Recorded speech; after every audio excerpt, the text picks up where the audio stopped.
All right, guys, I am back. How are y'all doing? This part two. Let's go ahead and jump into the story. So, where did I leave off? Okay, so here we are. I've um I've gotten into a relationship, and it's with my best friend's brother. I had known him since I was 15, 16. And so we get into a relationship because I pursued him, which was the wrong thing to do. The Bible tells us that he who findeth a wife, he that findeth, not she that findeth the husband. And God does things in decency and order. You, um, God does things in decency and order. And it's so important to follow his word. And this is why. So I pursue him, and we end up dating, and I'm head over heels in love with them. And in the beginning, we were going to church. We were trying to keep ourselves and not sleep together. That didn't last. And so I end up getting pregnant.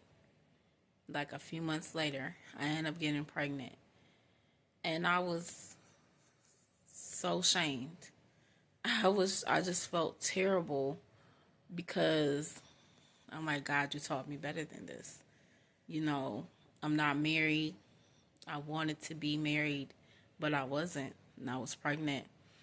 So I ended up sitting down and all of the different ministries I was in at church. And it was like a really hurtful time of my life. It was bittersweet because on one end, I was happy because I was told that I would never have kids. So to be, to get pregnant was just like, wow.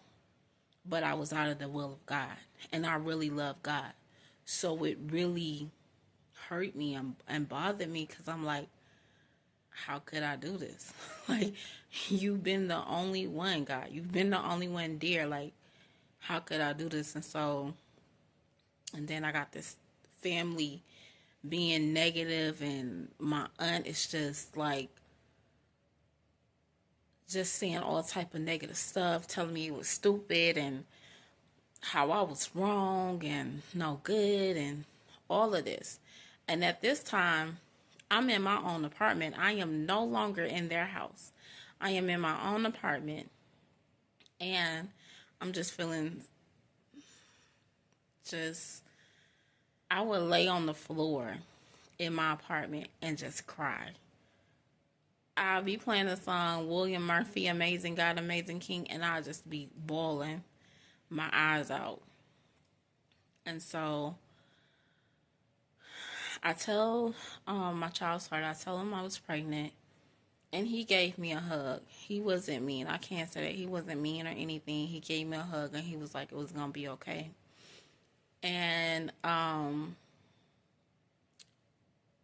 finally, when I was 6 months pregnant, I was like, you know what? It was just like this, just one day I was like, you know what? I did it. I'm going to accept it. It is what it is. I'm about to just go through this as as as with little self-esteem that I have left. I'm just gonna go through this because the whole time I've been stressing, I've been crying, and it has not been good for the baby at all. The very next morning, at like 3 o'clock in the morning, after I said that, at 6 months pregnant, 26 weeks, my water breaks. And it scared me because this is my first child. And I have no idea what's going on. My water breaks. All of this water is just like coming out in the bed.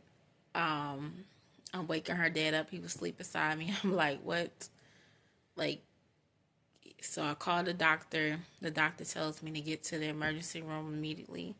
So me, him, and his mom, she drives us to DER, they do this test, they check, and it's like, yeah, your water did break. And because I was only 26 weeks, the goal was to keep my baby in for as long as they could. So I was like in the hospital, hooked up to all these monitors and all of these things, just trying to rest. And I was scared, and I started doing research because I'm the type of person, if I don't know something, I'm about to look it up. Like, what's going on? And his mom was a nurse, so like she was very helpful and helping me through. And I feel isolated. Still, I feel alone. And 4 days later, I end up having my baby. And I say baby because we had made the decision to not know what we were having. We wanted to wait until she was born. And so 4 days later, I have my daughter.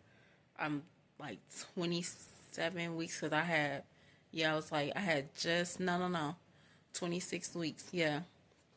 And so she is the most beautiful thing that I have ever seen. Like, I had 30 minutes of active labor and she was out. I didn't know what was going on, and body felt weird. I feel this pain.